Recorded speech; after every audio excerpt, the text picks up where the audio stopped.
오늘 여기 시간이 좀 나오죠. 명절 끝날 그 큰 날에, 그러니까 다시 말하면 명절이 진행되고 명절이 마지막 날이니까 아주 그 명절의 어떤 클라이막스가 이렇게 올라가고 아주 하이라이트가 이렇게 펼쳐지는 그러한 어떤 시점이다 이렇게 보시면 되겠습니다. 그래서 명절 끝날 아주 큰 날에 오늘 이제 이제 시작이 됩니다. 큰 날에 그 절정인 그 날에 예수께서 서서 외쳐 가라사대 그렇습니다. 서서 외쳐 가라사대. 서서 외쳐 가라사대. 그러면 그 전에는 어떻게 했다는 거예요? 그렇지. 그게 국어 실력이요. 복잡하게 막 꼬매는 이게 어렵습니다. 그러니까 서서 일어나 가라사대 했으니까 그 전에는 앉아서 말씀하셨다는 거지. 그러니까 이 명절이 무슨 명절이요? 초막절이죠. 초막절인데 초막절에 주님께서 처음에 오셨어 안 오셨어? 안 오셨지. 그러다가 중간에 오셨죠. 중간에 오셔서 회당에서 말씀을 증거하셨죠. 그때는 앉아서 서서. 그렇지, 앉아서 했다는 거죠. 앉아서. 그러니까 이게 이 유태인들, 다시 말하면 중동 지역의 사람들의 문화를 이해하면은 이것이 이제 뭔 얘기인지 이렇게 잘 와닿습니다. 그게 뭐냐면 중동 지역 사람들을 보면 제가 요르단에 한 서너 번 이렇게 다녀왔는데 요르단에 갔다가 이제 그 사막에서 그 베두인들이라고 그러죠. 이렇게 이 사막에서 양치고 뭐 이렇게 사는 사람, 천막지고 이동하면서 사는 사람들, 그 베두인 그 텐트 안에를 한번 들어가 봤습니다. 얼마나 막 외부에서 왔다고 환대하는지 그들 막 인심은 좋아요. 앉아 있으면 그들이 그 홍차가 있어요. 그들만 짱이라고 그러는데 뭐 우리 그냥 발음하니까 싸이 그러는데 그들 뭐 짱이라고 그러고 뭐 약간 그런 발음인데 홍차. 우리 왜 이쪽 니톤티 홍차 알죠? 예. 그 홍차인데 이들은 그 홍차를 오래 그냥 주고받고 마셔. 계속 이니 배기들 마시는데 거기에 막 설탕을 얼마나 넣는지 거의 꿀물입니다. 꿀물. 막 설탕도 예쁘게 포장된 것도 아니고 이렇게 소금 가마니 같은 데서 그냥 설탕, 굵은 설탕, 그 소금 막 굵은 소금 크기만 한 그런 설탕을 막 주전자에 붓고 막 이렇게 해서 끓여내는데 계속 그 바나우에다가 그 주전자가 있는데 주전자를 닦지도 않아 평생 한다고는 이제 그냥 맹물만 봐도 홍차가 우러날 정도야. 근데 거기를 앉으면 계속해서 홍차를 따라줍니다. 따라주는데 제가 아주 배가 터질 정도로 마셨어요. 그런데 내가 그만 마시고 싶어서 계속 따라요. 왜 그러나 제가 그들의 문화를 이해를 못했어요. 내가 그만 마시겠습니다 하면은 마시고 잔을 딱 엎어놔야 되는데 나 그걸 모르고 계속 딱 마시고 넣고 딱 마시고 넣고 그러니까 계속 그 양반이 볼 때 야 저 사람 저거 야 홍차 굉장히 좋아하는 거 아니다 하고 계속 따랐을 거야. 나는 한 30잔을 더 넘게 마셨어요. 물론 잔이 크지 않으니까 그렇지만 그래도 요 정도 되거든요. 그래 계속 마시는데 보니까 사람들이 동네 사람과 잔뜩 모이더라고. 그 사람이 아마 그 빌딩 그 동네에서는 그래도 좀 뭐 추장 정도 되는 사람인데 모여서 한 30-40명이 모였는데 그 텐트에 이 카펫이 이렇게 그들 다 갖고 다니는 카펫이 있지 않습니까? 카펫이 이렇게 깔렸는데 카펫에 전부 빙 둘러 앉아가지고 뭐 대화를 이렇게 하더라고요.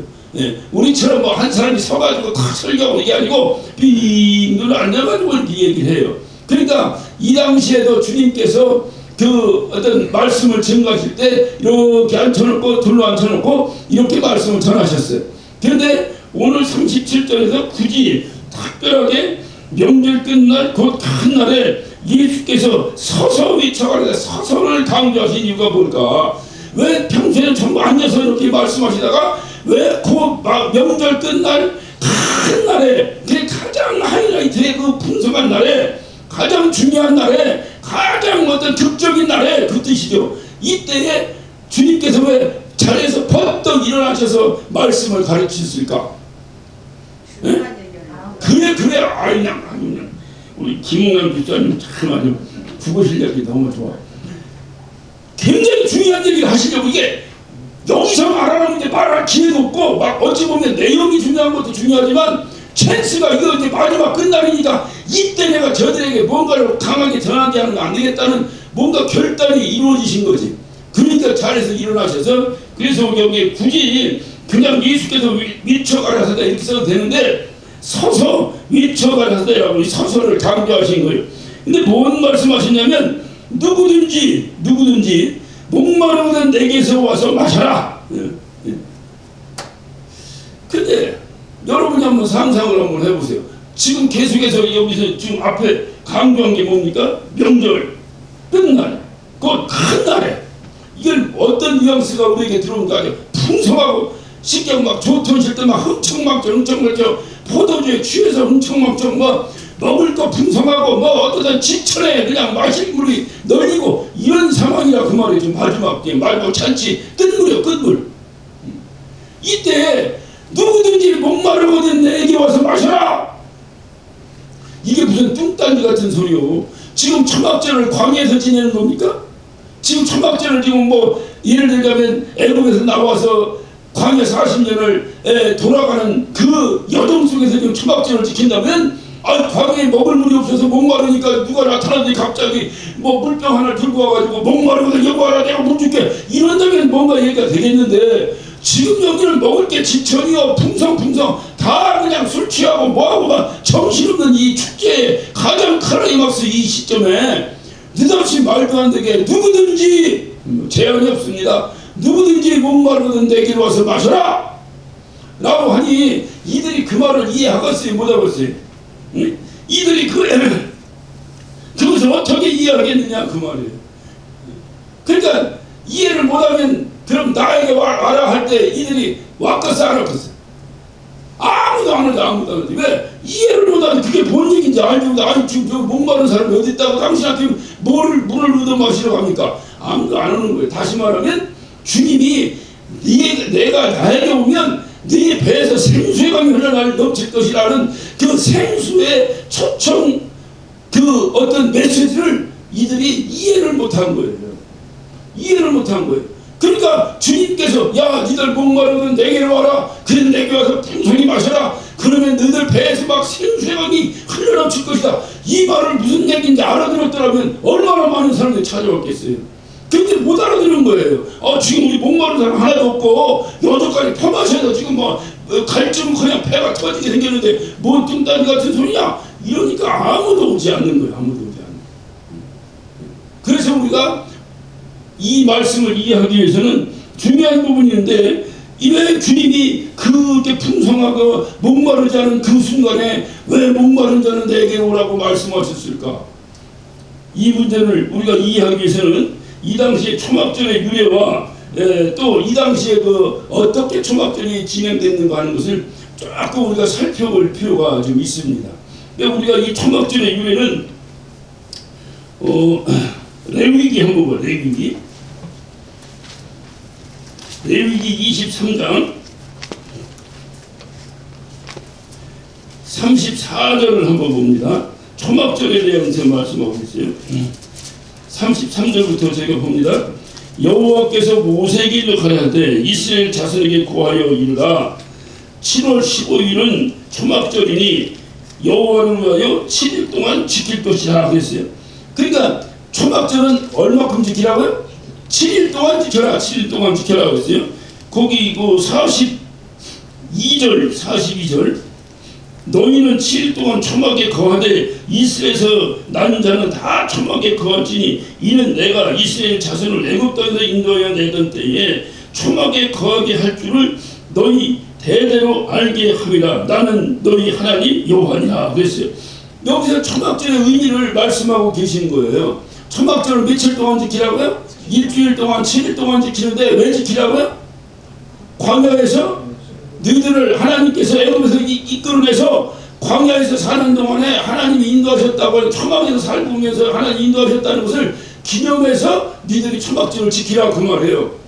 그러니까 초막절의 뜻은 뭐냐? 하나님이 나를 인도하셨다. 광야에서 나를 인도하셨다. 이런 의미로 지키라고 모세가 초막절의 절기에 대한 의미를 알려준 거예요. 자, 신명기 한번 신명기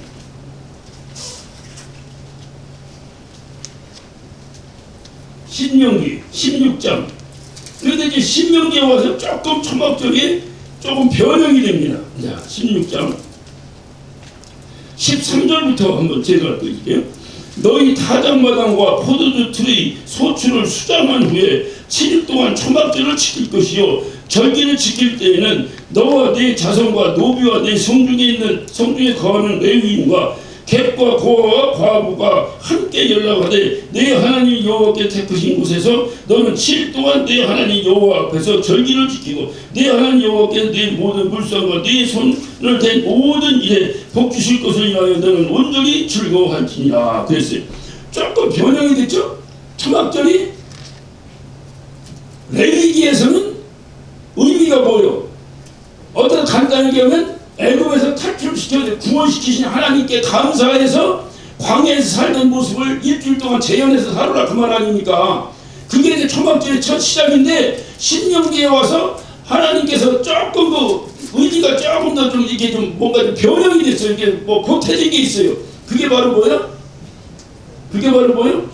예? 네가 이제까지 수확한 것을 수장한 후에 그러니까 수장이라면 이 창고에 이렇게 스탁해 놓는 걸 얘기하니까 창고에 이렇게 다 들여놓은 후에 그 말이죠.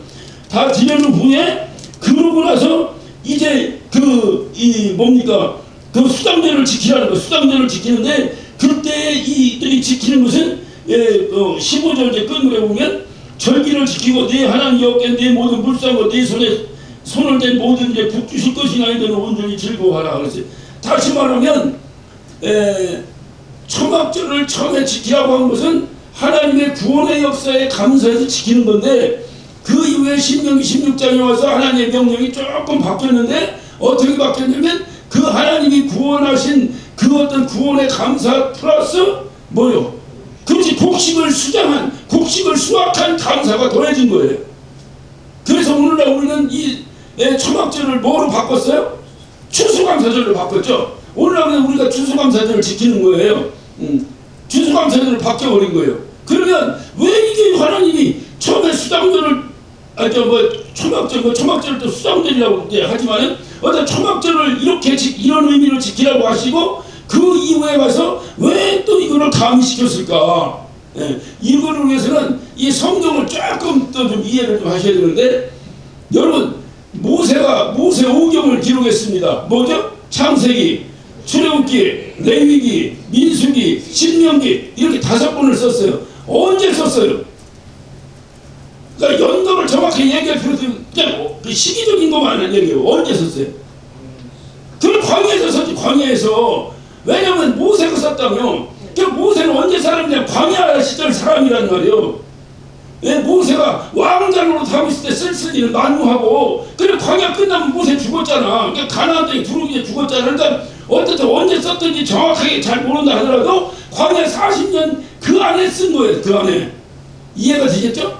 그 안에 썼는데 그 광야 생활하면서 모세가 창세기를 왜 썼을까?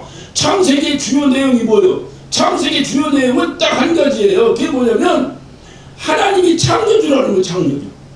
모든 만물의 주인이시오 창조주라는 거예요. 그것이 창세기의 기본 핵심입니다. 근데 이거를 광야에서 모세가 뭔 의도로 하나님이 창조주라는 걸 굳이 기록해서 자기의 그 이스라엘 백성들을 가르쳤을까? 그 이유는 한 가지요. 이들이 40년 동안 그 힘들고 어려운 과정 속에 광야 생활을 하려니까 힘들겠어요? 안 힘들겠어요? 힘들어. 우리는 4년을 하고도 그냥 지쳐가지고 떠나니 많이 하는 판인데 40년을 그렇게 도는데 얼마나 힘들겠어. 우리가 흔히 생각해, 하늘에서 아침에 일어나면 그냥 만나가 서먹히 떨어지고, 배고파요, 고기 먹고 싶어요, 그러면 그냥 매출하기가 떨어지고, 목말라니까 탁 하니까 반석에 물이 쏟아지고, 그런 재미있는 곳이 세상에 어디냐? 이렇게 생각할지 모르지만은, 여러분이 광야 가서 하루만 있어봐. 그런 거 다시 그냥 반석에 뭐 안 나와도 좋으니까 광야를 떠났으면 좋겠고, 거기서 매출하게 하늘에서 떨어지니까 안 먹어도 좋으니까 좀 광야 좀 떠나서 살면 좋겠고, 얼마나 그 광야의 황방함 속에서 이들이 힘들고 어렵겠어요. 그리고 힘들고 어렵다고 하면은 그 다음에 나오는 게 뭐예요? 불만이 나오는 거예요. 기쁘면 불평불만 안 하죠. 힘드니까 불평불만이 나오는 거예요. 그러니까 이들이 불평불만이 나오면서 괜히 나왔다. 그냥 애굽에 있었으면 그냥 고기도 마음대로 먹고 또 편할 텐데 괜히 나왔다. 우리가 뭐 죽을 곳이 없어 나왔냐? 우리 장사 지낼 곳이 없어 나왔냐? 뭐 이렇게 불평을 한다 이 말이에요 이들이. 그러니까 그때 모세가 이들을 통솔하기 위해서 이들에게 중요한 메시지를 전했는데 그 메시지가 바로 창세기입니다. 니들 누가 애굽에서 끄집어내줬냐? 그게 모세가 질문하는 거예요. 이스라엘 백성들한테. 여러분이 출애굽한 이스라엘 백성이라고 생각하고 한번 대답하면 보세요. 누가 너희들을 끄집어내줬냐? 예? 크게 대답해봐요. 누가 너희들을 끄집어내줬냐? 하나님이. 그렇다고 한다면 그 하나님이 누구냐? 천지 만물을 창조하신 분이다 그 말이에요. 이 가르침 앞에 이들이 굴복하고 40년을 따라간 거예요. 모세를. 이해가 되셨죠? 그래서 창세기 기록 목적이 여기에 있는 거예요. 여기에. 그러니까 창세기는 10개. 그럼 출애굽기는 뭐냐? 출애굽기는 그 애굽에서 나와서 홍해바다를 건너서 시내산 꼭대기에 올라갈 때까지의 과정이 이 출애굽기가 기록하고 있는 거예요. 그래서 여기서는 뭐가 그렇게 했냐? 주로 이제 그 과정 속에서 하나님께서 시내산 꼭대기에서 하나님께서 그 모세를 만나고 하면서 뭐 성막은 이렇게 짓고 뭐라고 그 시내산 꼭대기에서 하나님께서 모세에게 주신 게 뭐야? 십계명. 그러니까 십계명은 이렇고 저렇고 이렇고 저렇고 이거를 해설하고 그게 출애굽기예요. 그럼 여기는 기간이 없어. 그냥 딱 그 뭡니까? 그 시나산에서 모세가 하나님을 만나고 그리고 나서 하나님이 그 너희들은 내 선민이다. 내가 너희들 택한 백성이기 때문에 너희들은 요렇게 살아야 된다는 삶의 규례, 규범을 딱 가르쳐준 것이 레위기예요. 그래서 그 안에는 제사법이 가장 강조돼서 들어가 있는 거예요. 그러니까 이거는 어떤 이동장소가 아니라 왜 우리가 영화를 봐도 다 보면 뭐 서울서 싸우다가 부산으로 갔다가 부산서 싸우다가 제주도 갔다가 막 장소가 바뀌어 막 어떤 막 스펙타클하고 뭔가 이런데 우리나라 드라마 보면 방구석에서 30편 다 찍어버리잖아. 그냥 거기 앉아가지고 싸웠다가 할머니 빠지고 손자 들어오고 손자 나가고 할머니 들어오고 이렇게. 그러니까 그런 식으로. 그래서 레위기가 굉장히 답답해. 읽기가 누구나. 근데 이것은 뭐냐면 선민, 내가 널 택했다 이 말이에요. 그러니까 하나님이 택했으니까 하나님 방법대로 살아야 되잖아. 하나님 방법대로 교육받아야 되잖아. 그래서 그 교육 교범이 레위기예요. 레위기. 이해가 되셨죠?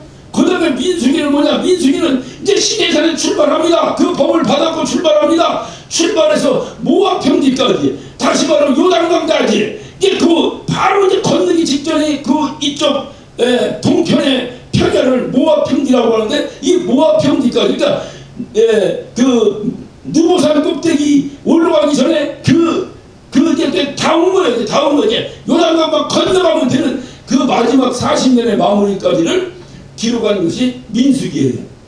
민수기. 이런 걸 알고 여러분이 읽으면 굉장히 이제 그 기록적인 그 의미를 알고 좀 재미가 있어요. 그러면 신명기는 뭐냐? 신명기 마지막 책은.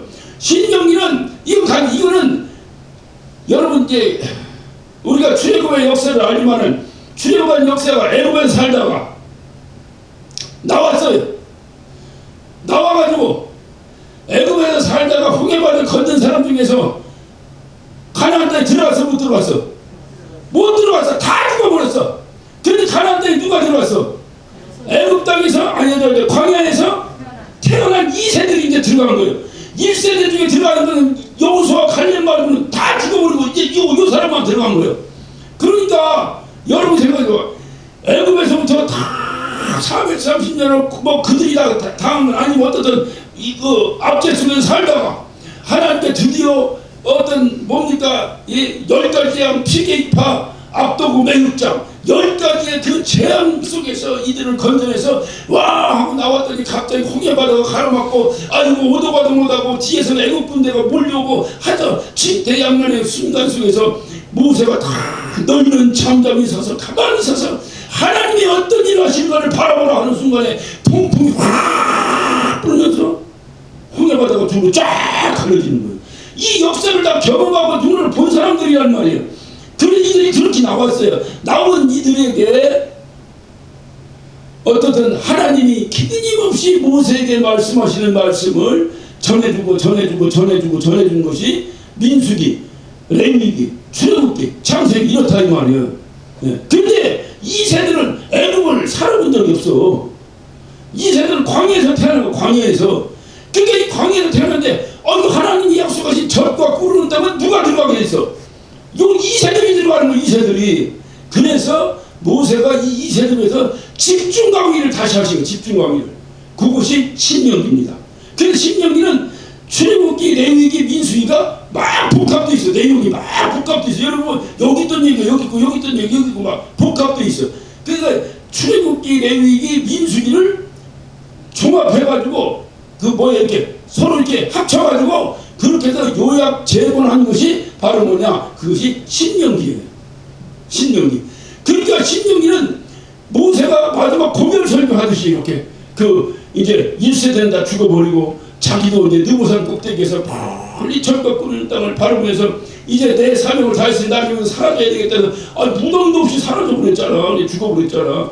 죽어버리고 나서 그리고 나서 제 후대에 어떤 그 지도자인 여호수아에 의해서 2세대들 전혀 애굽이 뭔지도 모르는 2세대, 광야밖에 모르는 2세대, 알 것도 없는 황량한 황토색, 눈 뜨고서부터 시작해서 눈 감을 때까지 황토색밖에 구경 못했던 이들에게 초록 물결에 절거 끓는 땅을 처음 경험하는 거. 이들은 1세대는 애굽에서 많이 봤고, 그러니까 처음 경험하는. 그러면 이 사람들은 하나님과의 그런 어떤 관계의 체험이, 강력한 체험이 좀 있어 없어? 예? 좀 있겠지만은 그래도 막 홍해바다가 갈라지고 막 애굽에서 막 고통당하다가 막 할렐루야 아멘하고 나오고 이런 막 어떤 극적인 하나님과의 만남이 없잖아 이들은.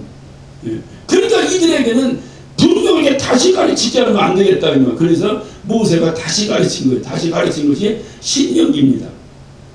그러니까 신명기. 그러니까 오늘 여기서 신명기를 보면 그 레위기에서는 분명히 초막절에 대한 의미는 한 가지예요. 그건 뭐냐면 너희들이 이제 앞으로 초막절을 지켜야 되는데, 초막절은 어떻게 왜 지켜야 되느냐? 하나님께서 우리를 다 압제 속에서 건져내셔서 광야 40년 생을 하는 동안에 우리가 광야에서 뭐 짓고 살았냐? 초막 짓고 살지 않았냐? 초막 짓고 살면서 어떻게 살았냐? 하늘에서 만나 내려줘서 먹고 메추라기 떨어져 먹고, 하나님이 낮에는 구름기둥 밤에는 불기둥을 인도하셔서 이렇게 40년 하나님 없이는 우리가 죽을 수밖에 없지 않았느냐? 이것을 시간이 흐르면 잊어먹어 계속 생생해.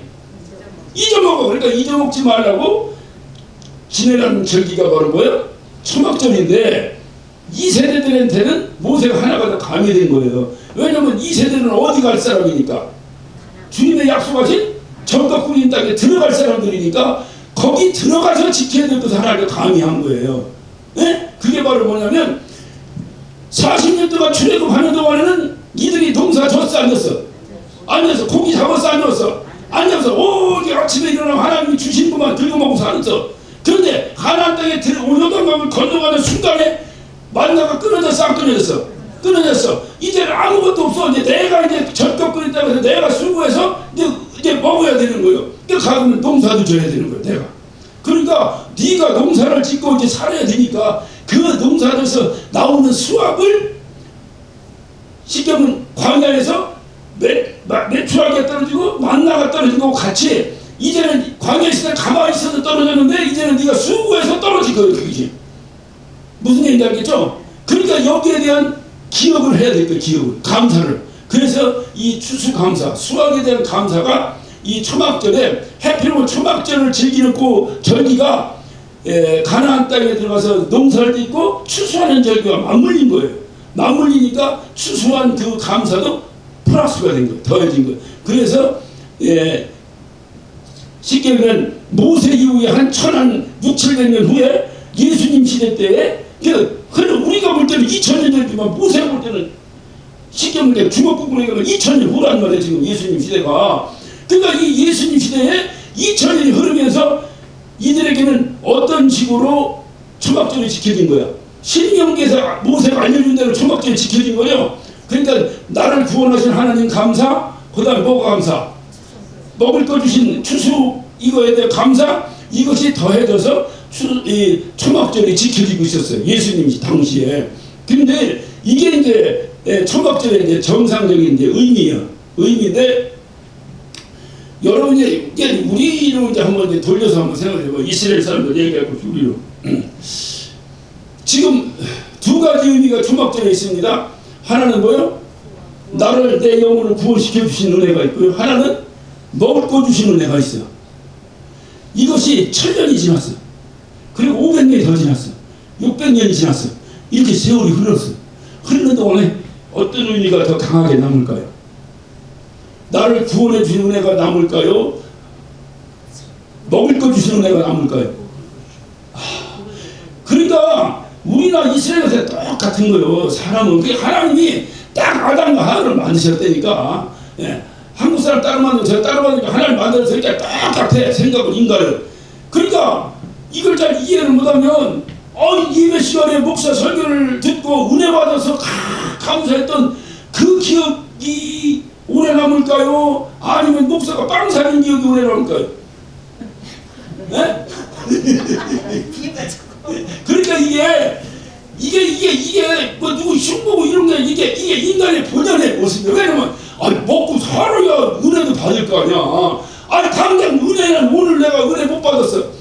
은혜 못 받았다 해서 뭐 위기감을 느끼고 이런 거 없잖아. 사실은 오늘 은혜 못 받고 오늘 주님이 오늘 저녁에 여러분 영혼을 부르면 엄청난 문제가 생기는 거예요.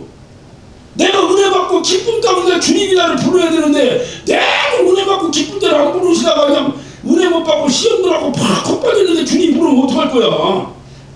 근데 언제 주님이 나를 부를지 알아야 은혜 받고 콕 빠지고를 내가 알아서 조정하지. 언제 불러 언제? 예? 김구분 권사님 언제 주님 불러? 예? 예? 그래도 내가 볼 때 속으로는 한 30년 더 살 줄을 생각하고 있을 것 같아. 내가 보니까. 뭘 아니라고 강하게 할수록 그래요. 내가 보면. 이게요 중요한 게 제가 설교에도 한 말씀 드렸습니다만은 우리가 밤에 피곤하고 딱 누우면 잡니다. 아주 뭐 자는데 아무런 걱정 없이 편안하게 잡니다. 그렇게 편안하게 자는 중요한 이유가 뭐예요? 내일 아침에 일어날 확신을 가지니까 자는 거지. 내가 이렇게 딱 누웠는데 내일 혹시 일어날지 못 일어날지 모른다 생각하면 옛날에 우리 어머니들 애 낳을 때 고무신 10번 100번 들여다보고 들어갔다며. 내가 또 돈을 나가서 이 신발을 신을지 못 신을지 해가지고 만약에 그렇다면 아무리 피곤해도 잠을 어떻게 자겠어. 못 자지. 그러니까 우리가 이거를 잘 생각하셔야 돼. 내가 은혜 받는다는 게 왜 중요하냐. 내가 오늘 은혜를 충분히 받았는데 이 순간에 주님이 부르시면 이건 할렐루야야. 길돈 아무리 받은 거 있어도 소용없어. 이게 할렐루야야. 그런데 하필 내가 시험 들고 어렵고 막 이러고 있는데 주님 부르시면 내가 과거에는 은혜도 많이 받는데 왜 하필 지금 부르십니까? 근데 아버지니까 가서 항의는 할 수 있겠지. 그렇지만 항의한들 내가 아버지 앞에서 참 체면이 말이 아니잖아. 그러니까 은혜는 어떻든 미루지 말고 받아야 돼. 할렐루야. 까짓거 빵 얻어먹은 거야. 까짓거 묻어먹기도 안 얻어먹기도 말로 그만인데 은혜. 근데 사람의 문제가 뭐냐면 이 먹고 사는 문제를 무시할 수가 없잖아요.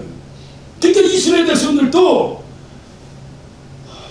이들이 처음에 하나님께 어떻든 그 초막절을 지낼 때는 우리를 애굽 땅에서 430년의 노예 생활 속에서 하나님의 그 극적인 역사를 통해서 나를 끄집어내 주셨다. 우리를 택하셔서 애굽 사람들 다 죽였는데 우리가 뭐라고 노예인 우리는 살려가지고 이렇게 바다를 갈라서면서까지 반석을 두드려서 물을 빼주시면서까지 거저 만나를 내리시면서까지 이렇게 매출하기를 떨어뜨리면서까지 단백질을 공급하시면서 나를 430년 동안 40년 동안 옷이 낫지 아니하고 신발이 떨어지지 아니하고 여러분 이게 아무리 좋은 신발이라도 40년 신으면 어떻게 되겠어.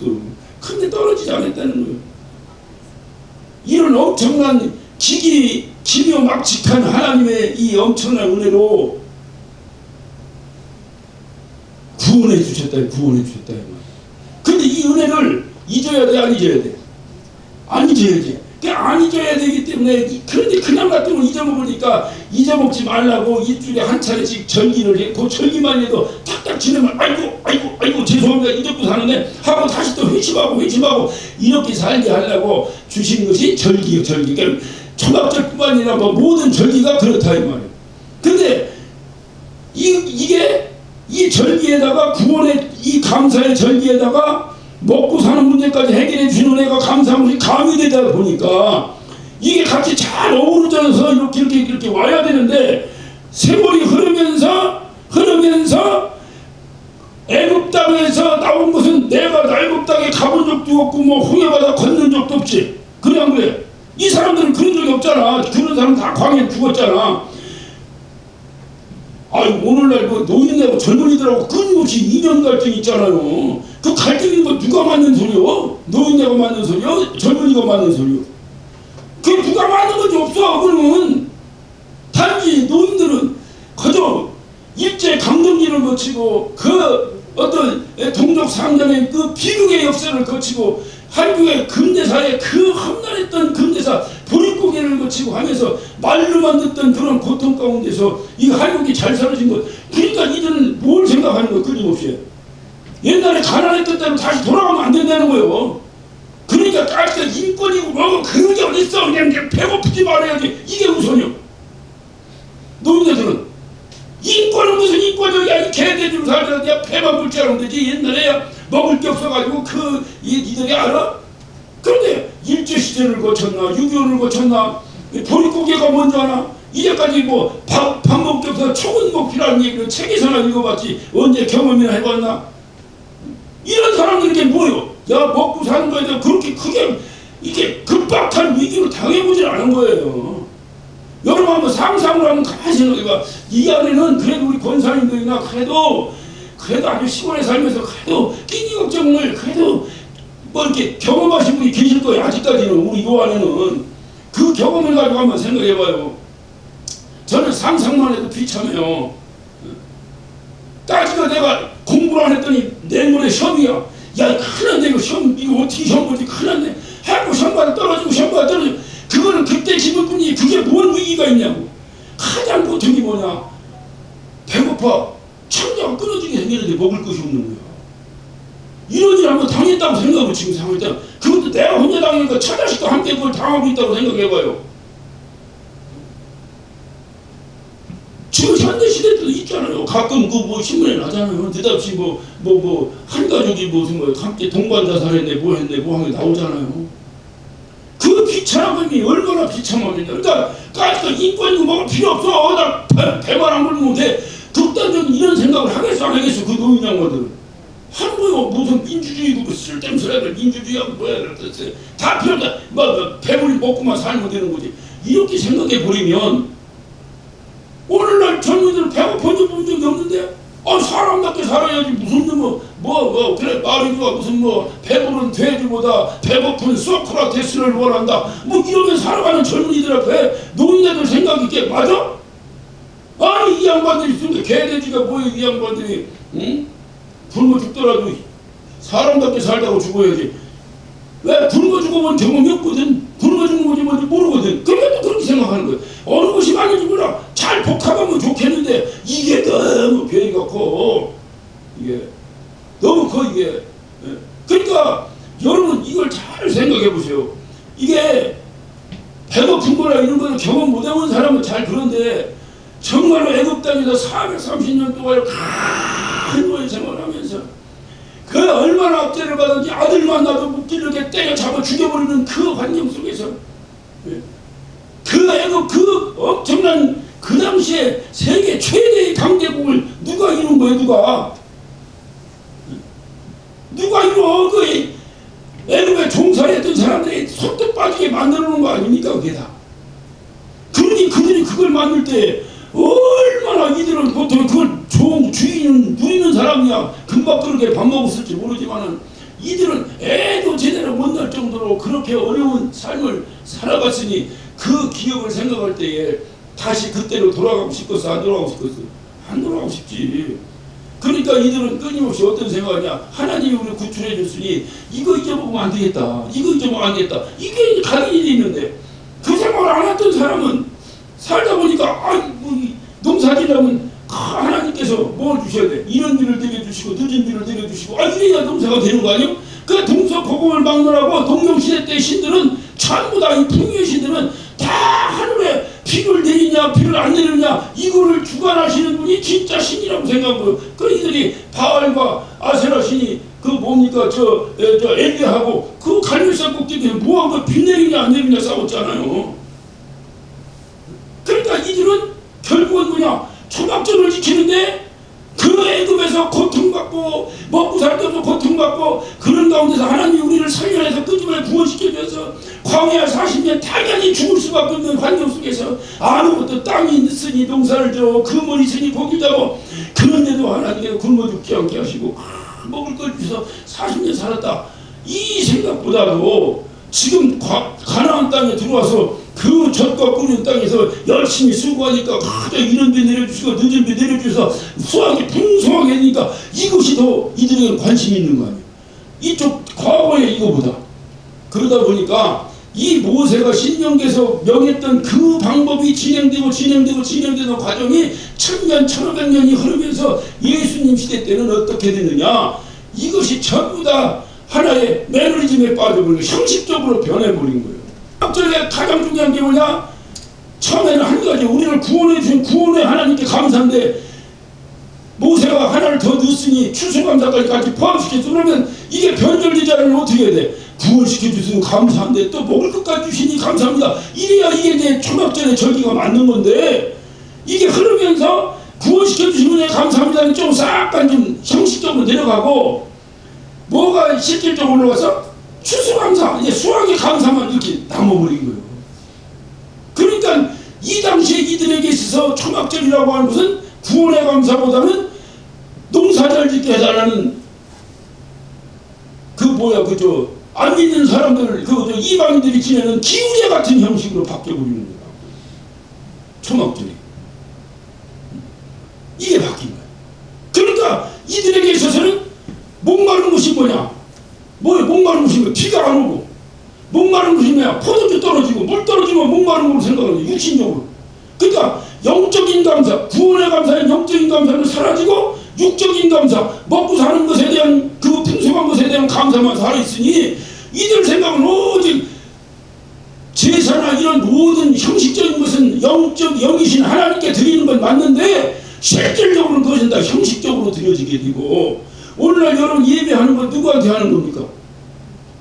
하나님께 하는 거잖아요. 예? 하나님께 하는 거잖아요. 그러니까 하나님께 예배하는 건데 그래서 하나님이 예배하는 데를 찾으신다는데 이런 영적인 의미를 가지고 예배를 해야 되는데 이 의미는 사라지고 그냥 교회 다니니까 또 주일날 교회 가야지 뭐 하는 이런 형식적인 이미지로 다 사라져버린다니까요. 이렇게 형식적인 이미지로 사라진 이 사람들에게 주님이 목마른 자는 나에게 원할 게 무슨 목이 마르다는 거예요. 영적인 목이 마른 걸 얘기하는 거예요. 육적인 목이 마른 걸 얘기하는 거예요. 영적인 목이 마른 걸 얘기하는 거예요. 그런데 육적인 데에 관심만 가졌던 이 사람들이 영적인 말씀을 알아들었겠어? 못 알아들었겠어?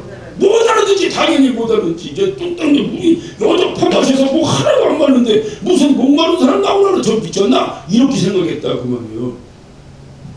그러니까 나왔겠어 안 나왔겠어? 한참 더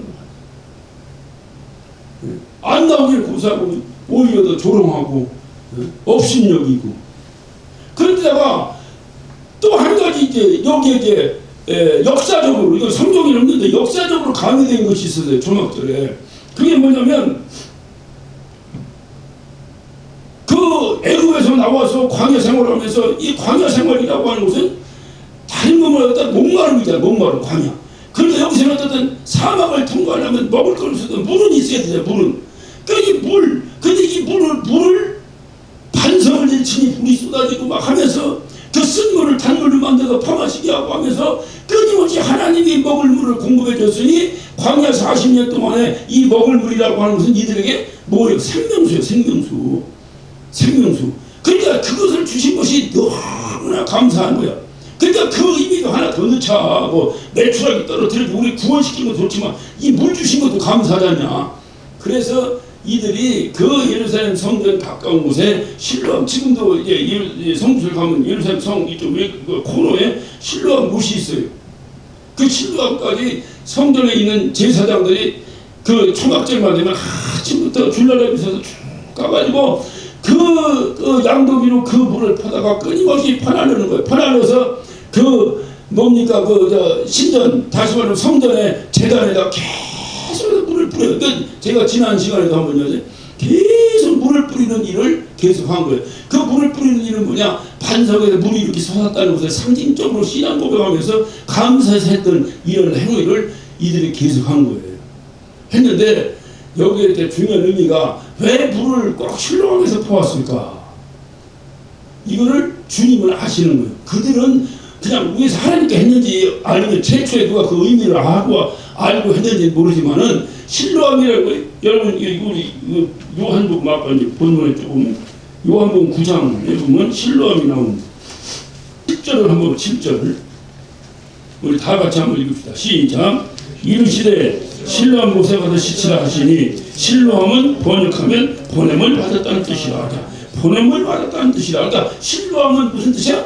보냄을 받았다는 뜻이다. 보냄을. 그러니까 이게 무슨 얘기냐면 그 광야에서 40년 사는 동안에 큰 보냄을 받은 모세를 통해서 목마릅니다 그러면 반손대 치면 물라고 명령하면 물라고 그냥 뭐 어떤 이 마라 그 샘물에 가서 그 쓴 물에다가 그냥 쓴 물을 단물로 만들어 파마시게 하고 이렇게 해왔다 이 말이에요. 해왔다 이 말이에요. 그러니까 이것을 기념해서 그 실로암 못에 가서 양도에서 물을 받아갖다 부었는데 이것을 이 제사장들이 무슨 의미를 했느냐? 그 실로암이 무슨 뜻이라고? 보냄을 받았다. 그러니까는 보냄을 언젠가는 이게 구약의 여러분 구약의 그 기록 목적이 뭐예요? 오실 메시아에 대해서 말하는 그러니까 구약부를 가지고 신앙생활했던 제사장들이나 이 유대인들은 결국 구약의 내용의 결국 꼭지점이 뭐야? 이제 언젠가 메시아가 오셔야 되는데 그래야 우리가 이제 다시 이제 뭐 하는데 이 생각을 하는 거잖아. 이들이 메시아 사상을 가진 거잖아. 그러니까는 그 메시아는 뭐냐? 메시아는 하나님의 보냄을 받은 자라 이 말이에요. 그러니까는 보냄을 받았다고 하는 뜻의 실로암 못에 가서 물을 떠다 기는 것은 언젠가는 보냄을 받은 메시아가 와서 다시 한번 우리에게 그 광야 40년 동안의 생명수를 주신 것 같이 우리에게 다시 영원히 목마르지 않은 생명수를 주실 것이라고 하는 기본적 신앙 고백을 그것으로 한 거예요 이들이. 그래서 실로암 못에 가서 물을 떠다가 계속 제단에다 뿌렸다 이 말이에요. 그런데 이것이 1000년이 지나고 2000이 지나면서 의미와 행위는 남았는데 이것이 실질적으로 진실된 고백은 사라져버리고 전부 다 그 의미에 의해 형식만 남아버려요. 형식만. 그냥 그렇게 해왔으니까 그렇게 하는 거예요. 그렇게 해왔으니까 그렇게 하는 거예요. 오늘날 우리가 형식적으로 하는 일들이 얼마나 많아요. 성찬을 합니다. 성찬을 왜 합니까? 성찬이 왜 주님의 살과 주님의 피를 기념하는 거예요. 그래서 정말로 내가 정말 주님이하고 연합되었다. 감사합니다는 신앙 고백으로 성찬을 하는 거예요. 그러면서 주님과 연합되었으니 넌 뭐 해야 되냐? 이제 주님의 죽으심을 이 땅 끝까지 증거해야 된다. 그런데 그런 의미로 가지고 성찬해야 되는데 여러분 성찬할 때 그런 의미가 있어 없어? 그냥 하나님과 교회 다니니까 해야 되니까 그냥 형식적으로 해버리고. 저는 침례를 2번 받았어요. 현대판 제가 아나바티스트입니다. 제 침례 교도요. 왜? 고등학교 다닐 때 뚝섬에 가서 침례 받는데 다 받는데 나부터 안 받는다고 하냐. 안 받으려면 안 받는다. 분명 의지가 있어야 되는데 왜 안 받는 건지도 모르고 왜 받는 건지도 모르고 그러니까 다 받으니까 저쪽으로 받았지. 내가 이제 목사가 되려고 신학교를 들어갔는데 침례의 의미를 다 알고 나니까 야 이것만큼 기가 막힌 신앙 고백이 없는 거예요.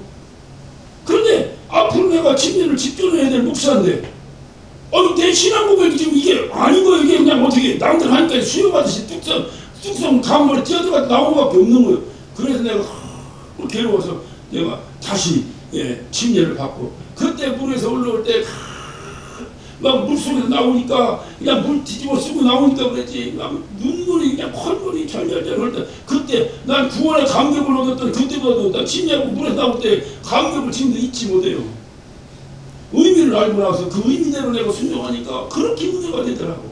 근데 형식적으로 하면은 꼭 그렇게 해. 지금 바쁜데 뭐 그렇게 할 게 뭐 있어. 이마 대충 해봐. 야 하나 둘 셋 이럴 수도 있잖아. 형식적으로 할 것 같으면 의미를 생각해. 의미. 그래서 이게 참 중요해. 세례가 나쁘고 침례가 좋고 이렇게 하면 또 이것도 신학적 문제가 생겨요. 그렇게 하면 안 되고 성경의 정신대로 하면 무조건 침례를 받아야 되는데 무조건 침례를 받을 수 있는 환경이 안 되면 세례를 해야 돼. 이렇게 차선책으로 해야 되는데 이거를 다 무책으로 이거부터 해버리면 이거는 잘못됐다. 이게 잘못된 거야. 그러니까 이게 형식적인 것을 주님이 제일 싫어하시니 형식적인 것을 주님은 뭐라고 말씀하셨냐? 의식이라고 말하는 의식. 그래서 이 의식하는 이 독사의 새끼들아 회칠한 무덤같이 무덤 겉은 말이 반짝하게 해놓고 속은 막 썩은 송장 그냥 냄새 썩은 냄새 푹푹 내고 오늘날 교회의 모습을 2000년 전에 주님이 예언하신 거예요. 이 회칠한 무덤하니. 그러니까 우리는 저는 그래서 그래. 안 하면 안 하고 아니 할 수 없으면 안 하는 거지. 할 수 없는 것이 환경이 할 수 없던 내 마음이 하기 싫어서 안 하든 다 똑같은 얘기야. 그러면 하지 마. 뭘 그래 억지로 할 게 뭐 있어. 뭐든지 억지로 할 필요가 없어. 억지로. 그런데 하려면 어떻게 해야 돼? 진실되게 한 번을 해도 예배를 한 번 해도 막 진실되게 하고 설교를 한 번 해도 막 진실되게 하고 이래야지. 설교 시간이네. 또 해야지. 얼마에? 10분? 알았어. 형식적으로 하고 이게 문제가 돼요. 예배도 아이고 어떻게 내 권사인데 또 안 나가면 또 목사 뭐라고 하지 할 곳이 나갔네. 이러고 나오면 무슨 은혜가 돼요. 그냥 내가 아니 사장에서 못 오면 못 오는 거지만 못 온다고 지옥 가? 그래도 오지 말라는 얘기야? 이게 말이 힘드네. 그렇지만 최선을 다해서 내가 주님과 내가 뭐라고 최소한 주님과 내가 이게 내 주님 말씀대로 주님 닮은 삶을 살아야 되는데 다른 거 못해도 그래도 야 수요일날 야 이 정도는 가야지. 그래도 내가 예수 믿는 사람이야. 이러면서 나와야 그게 은혜가 좀 되지.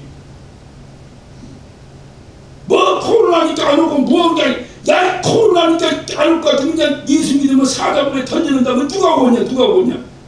말로만 봐도 목베임을 막기까지 어쩌고 그러니까 이거는 주님이 다 하시는 거예요.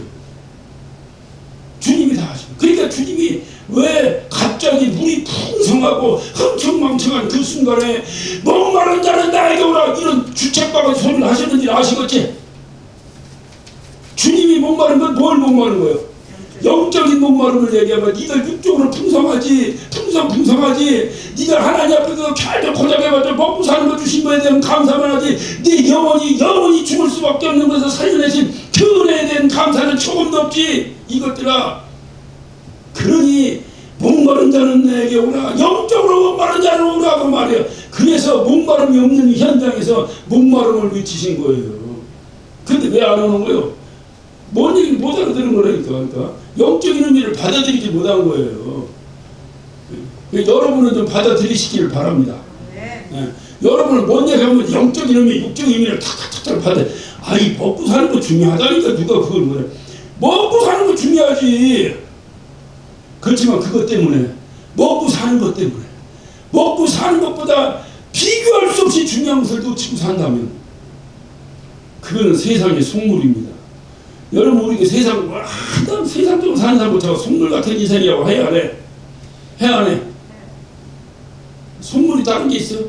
영적인 의미를 다 내려놓고 눈에 보이는 우리 흔히 철학적으로 얘기하면 형 이상학적인 삶을 살으라고 주님이 우리에게 명령하시는데 그건 고사하고 형 이하학적으로 맨날 육신적으로 눈에 보이는 거 그거나 먹고 사는 문제 매달려서 그게 뭐 집값이 올렸니 떨어졌니 집이 넌 미쳐야 아이고 속상해 넌 미쳐 이 짓 하고 살아가는 사람들 앞에 주님이 목마른다는 나에게 오라면 누가 보겠어? 중요하지. 집도 중요하고 먹는 것도 중요하고 다 중요하지. 왜 안 중요해? 그러나 그것보다도 그런 와중에서도 잊지 말고 살아야 될 것은 하나님이 나를 살려주셨다는 말은 이 감격을 잊어서는 안 되겠다 하는 거예요. 할렐루야. 이걸 잊어버리는 순간에 우리는 남 그렇지 않아요. 겁대기만 예수 믿는다 다 이제 그러니까 주님 말씀하시는 거예요. 나는 너를 모른다 하리라. 나는 너를 모른다. 내가 너를 어떻게 하냐. 나는 주님 아는데요. 그래 너는 아는데 난 모른다. 누가 그랬다는 거예요. 근데 어떤 목사님이 나한테 그러더라고. 누구 김 목사님 잘한다는 사람 만났대요. 누구냐니까. 누구라는데 나는 전혀 모르겠어. 나는 전혀 모르는데 자기는 나를 잘한다고 뭐라고 얘기했다는 거예요. 그래 내가 혼자 생각해서 나는 너를 모르는데 네가 나를 어떻게 하냐. 무슨 노래가 그런 거 있지? 네? 그런 노래 있어 없어? 있어요. 예. 그 노래 비슷한 생각이 내게 들더라고. 나는 너를 모르는데 네가 어찌 나를 안다 하느냐. 그러면서 나도 내 자신을 돌아봤어. 내가 하나님을 안다고 이렇게 외치고 하나님을 안다고 이렇게 영적인 의미를 가지고 신앙생활을 합시다 고 이렇게 외치는데 나중에 주님 만났더니 나는 너를 모르는데 네가 어찌 나를 안다고 여기 왔느냐 하면 내가 뭔 체면으로 주님 앞에 설 수 있을까?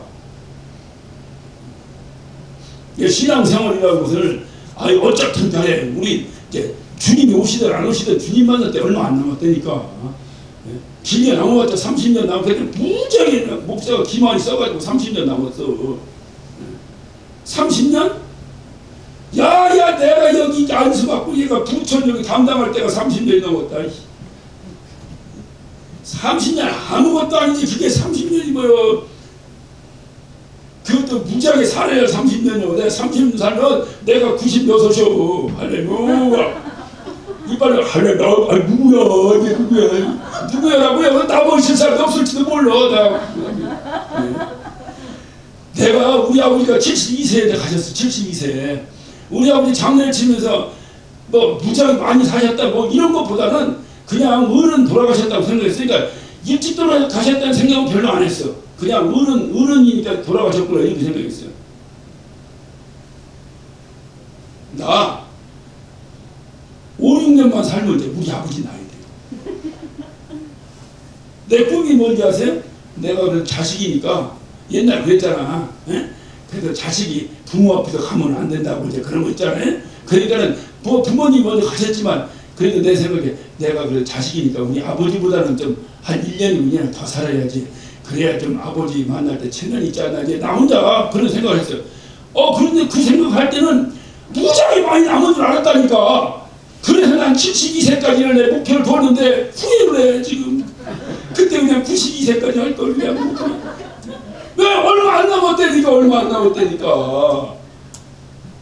얼마 안 남았다니까. 여러분 가끔 장례식 날 가 안 가? 가면은 저는요 항상 그 주변을 이렇게 돌아다니고 와요. 저를 잘 봐. 제가 왜 돌아다니거든? 나보다 일찍 죽은 사람 있나 없나 보러 다니는 거예요. 보면요 10명 10군데를 가면요 증거들은 4명 예? 많은 데는 6명 있어. 그래서 내가 농담해서 난 지금 가도 이제 호상이다. 왜냐면 평균 이상 살았으면 됐지. 평균적인 나이를 얘기한 게 아니라 거기 이제 10명 중에서 5명 이상 이렇게 위에만 있으면 됐지 하는 생각에서 그런 생각도 해보고 얼마 안 남았다니까. 여기까지 열심히 해왔는데 얼마 안 남았는데 요때 시험 들어가 주저앉아버리면 이거는 좀 손해지. 마라톤 죽어라고 뛰어놓고 결승됐다 뜨고 지쳐고 하는 이런 바보 같은 마라톤하고 다를 게 뭐 있어. 그러니까 주님이 답답한 거야. 술 먹고 흥청망청 초막절을 지킨다고 춤을 춰대고 나팔을 불어대고 난리 되는데 주님이 보니까 답답한 거야. 앉아있을 수가 없었던 거야. 앉아있을 수가 없었던 거야. 주님이 영적인 눈을 가진 주님이 보실 때 앉아있을 수가 없었어. 그러니까 자리에서 퍼뜩 일어나신 거야.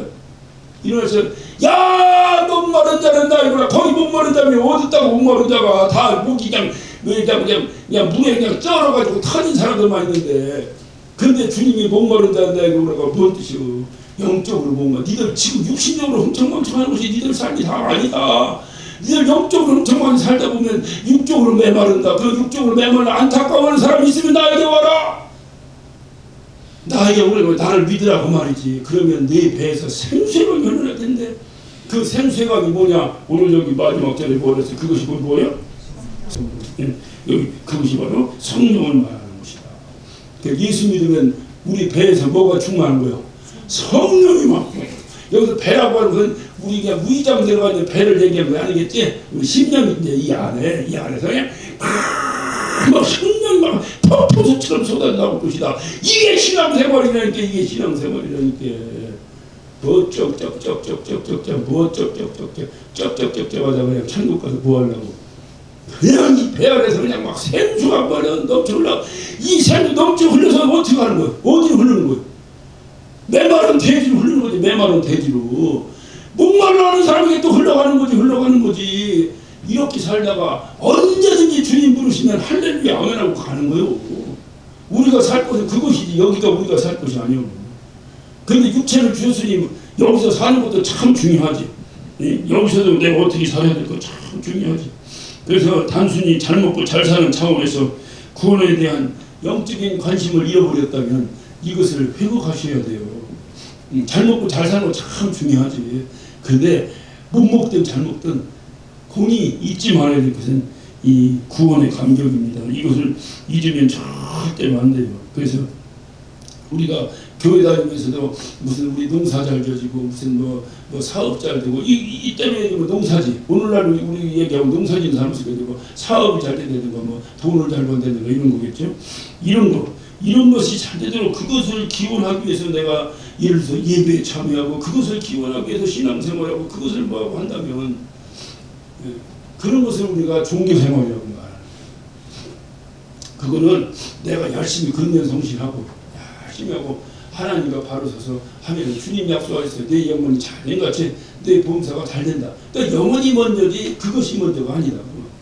그러니까 여러분들이 이렇게 이제 우리는 어찌 보면 뭐 기분 나쁘게 들릴지도 모르지만 어떻든 지금 이제 살아온 날보다 살 날이 적게 남은 건 틀림없잖아.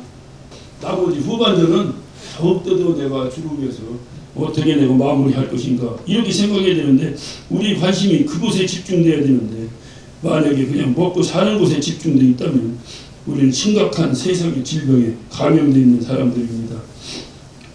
말씀을 마치겠습니다. 오늘 여러분의 감사는 무엇입니까? 여러분 무엇 때문에 하나님께 감사하고 있습니까? 오늘 여러분의 그 메시아에 대한 어떤 뜨거운 소망은 과연 우리에게 다시 말하면 하늘나라의 소망은 가지고 살고 있는 것인지 아니면 그냥 이 땅에서 잘 먹고 잘 살고 하기 위해서 교회 다니면 그렇게 된다니까 그것 때문에 교회를 다니고 있는 것인지 우리 자신 한번 돌아볼 필요가 있습니다. 주님은 누구든지 목마른 자는 내게로 와서 마시라고 외치셨습니다. 누구든지 목마른 자는. 그런데 목마르지 않는 육적인 충만함 때문에 다시 말하면 목마르지 않는 육적인 풍성함이 여러분의 영혼을 갉아먹고 있다고 하는 사실을 정말 한시도 잊지 마시고